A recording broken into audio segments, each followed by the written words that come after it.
All eyes have been on the Supreme Court this week as they're entering their final days of their term, and several of the most closely watched cases of the year are still awaiting decisions. Among the unresolved cases are disputes involving President Trump's executive actions, immigration policy, federal agency independence, and the limits of presidential power. The rulings could have major implications not only for key parts of the president's agenda, but also for how much authority future presidents can exercise over the federal government. Still pending are cases involving birthright citizenship, temporary protected status for certain migrants, and whether a president can remove leaders of independent agencies like the Federal Reserve and Federal Trade Commission.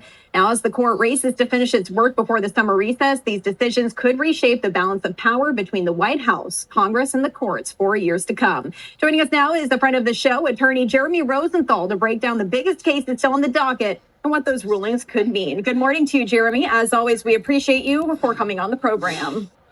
Thank you for having me. So let's just talk about why the Supreme Court typically waits until the very last minute here to release these big decisions. We've been watching here. We were waiting yesterday. We had the SCOTUS blog up. Why are they waiting? Look, so a lot of these cases take a long time to resolve and develop. They're only issuing several thousand pages of legal opinions and doctrine collectively. It's not just the big, sexy cases that we tend to see.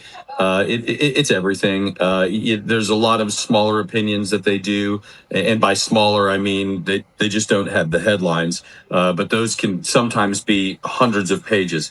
They're like anybody else. I think all the IRS employees are pretty happy, and all the accountants in the world are pretty happy on April 16th every year. This is just the term that they tend to do this. You hear a lot about temporary emergency relief a lot of times when parties will go up to the Supreme Court and they'll want something paused temporarily. Well, now we're going to get the full opinion on it. So the courts, in essence, say, give us a minute to sort of look at this. We're gonna give relief to this party, not let you fire this person, or we are going to let this such and so happen.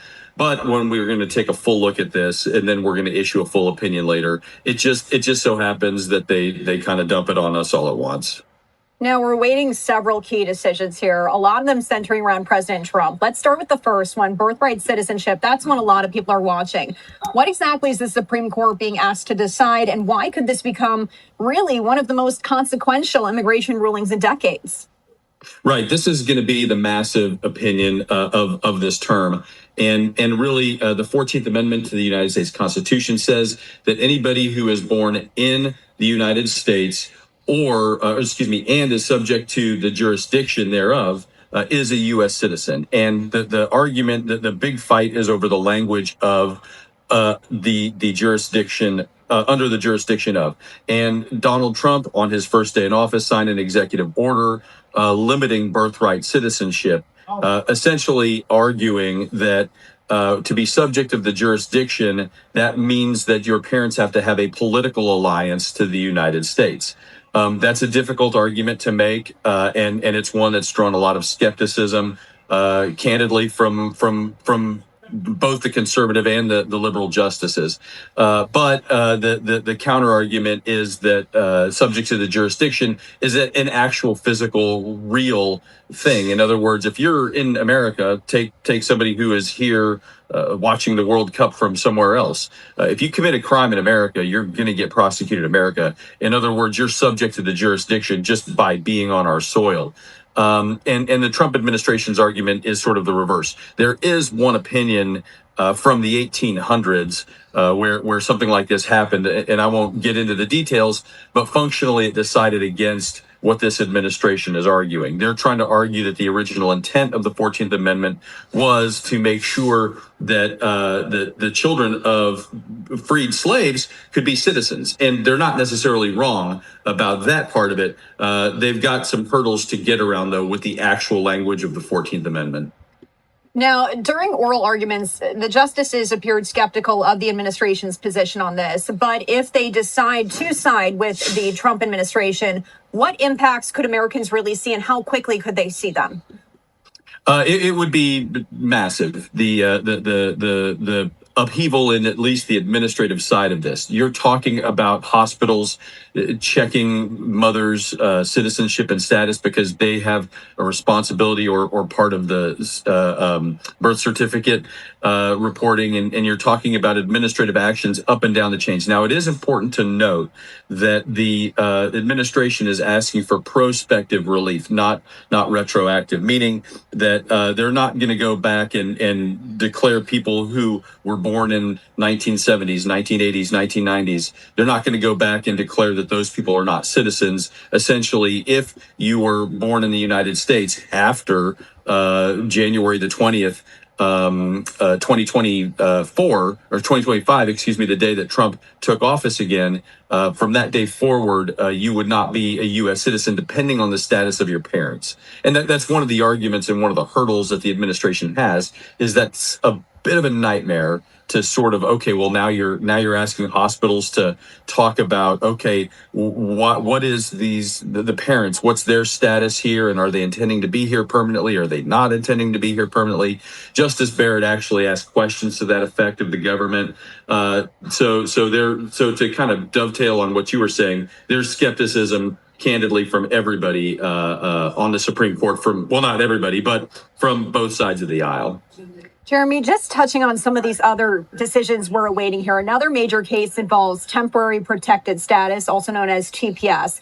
That's for migrants from countries facing war and natural disasters. Now, the administration is arguing TPS was always intended to be temporary.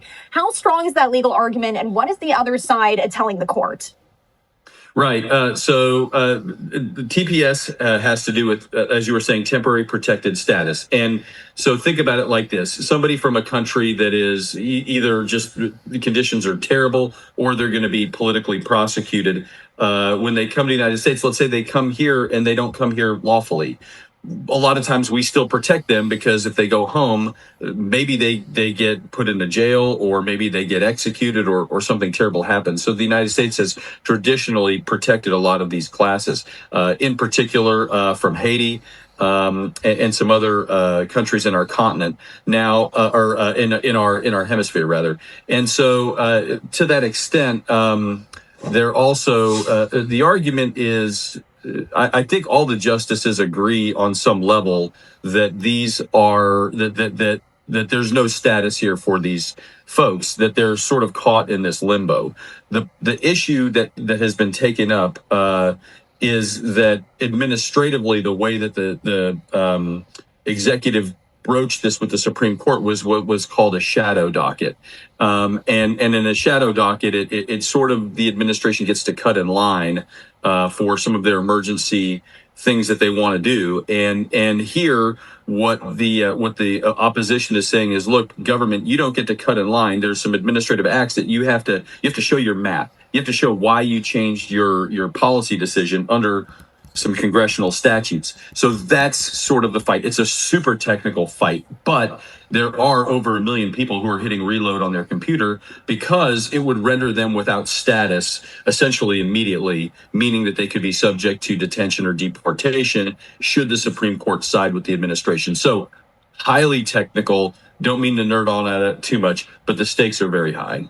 Well, no, and I think you're doing a great job of breaking all of this down and really what we've been watching for here. And just to bring our viewers this live look outside of the White House, this media stakeout set up there to see if we're going to hear from any members of the administration ahead of tomorrow. So if we do get any comments, we'll bring that to them. But Jeremy, I just want to make sure we touch on all of this. So the justices are also weighing whether President Trump can remove leaders of independent agencies like the Federal Reserve and the Federal Trade Commission. Why is this issue so important beyond just Washington politics? Okay, so this issue is very critical. And think of it like this. There's all sorts of federal agencies. The question is how are those agencies created? And Congress has created some, like the Federal Reserve, but a lot of them, like the Department of, for instance, the SEC, the Securities Exchange Commission, or the IRS. Those are things that are under the Department of Justice. Those all have, so for instance, the SEC and the IRS have political appointees. In other words, every 4 years when we get a new president, the president puts a member of their party typically at the head of those agencies, which means that the executive has direct oversight.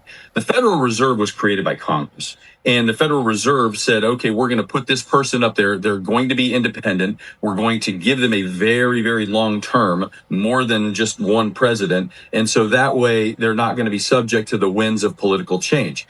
The executive here is arguing that they should be able to terminate for cause any of those folks. And so there's a tension there. And what they're essentially arguing is that, look, the president says, look, I'm accountable to the citizens who elected me. But if the economy goes bad, I get blamed for it, even though I have zero control of what the Federal Reserve wants to do.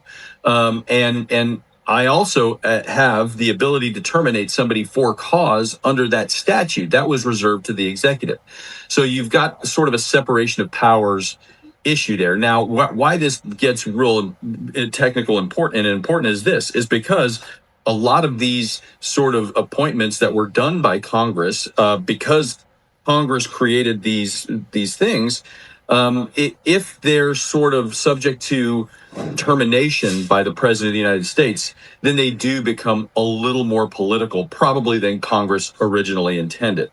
So in this instance, I would expect, whereas I would be really surprised if the administration gets their way on the birthright citizenship.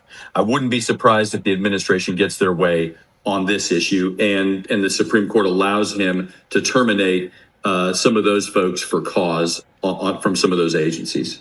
And Jeremy, my last question, really just to summarize all this, looking at these three cases together, birthright citizenship, TPS, presidential firing authority, really the Supreme Court is essentially defining the limits of presidential power for the future. Is that correct?